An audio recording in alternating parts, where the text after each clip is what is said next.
Bonjour à tous, je suis Ursula Gelpi, traductrice chez Macro Édition et je vous retrouve pour vous parler aujourd'hui à nouveau du choix anti-tumeur, un ouvrage de Giuseppe Di Bella que j'ai déjà évoqué dans une autre vidéo.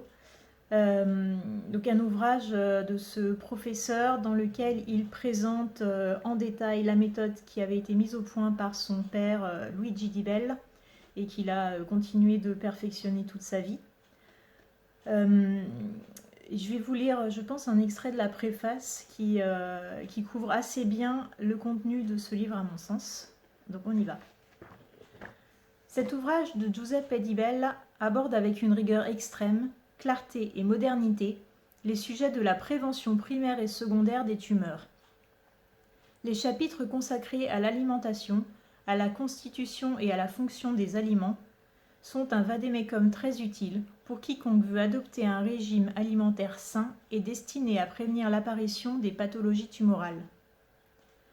La partie consacrée aux facteurs cancérigènes exogènes, aussi bien chimiques que physiques, et même infectieux, est également précieuse et très utile.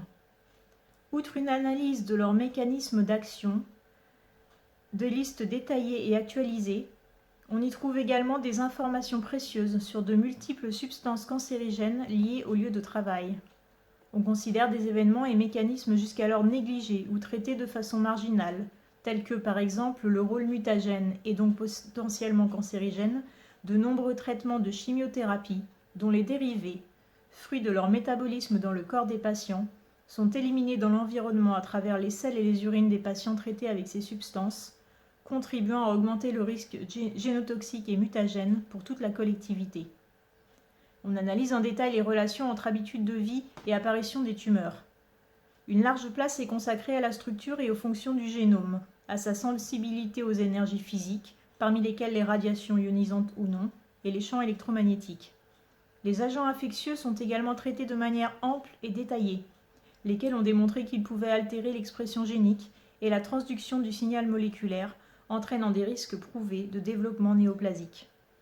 L'ouvrage se concentre en détail sur l'importance et la possibilité d'effectuer une prévention pharmacologique contre les tumeurs.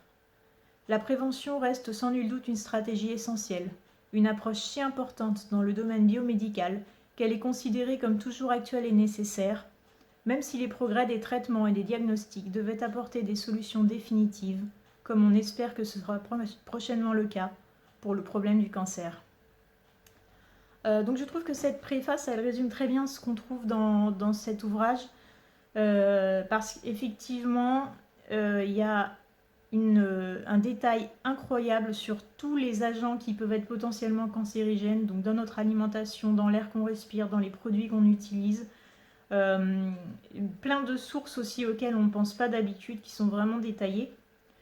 Et surtout, la démarche qui est celle de Giuseppe Di Bella et qui était celle de son père auparavant, est une démarche de prévention.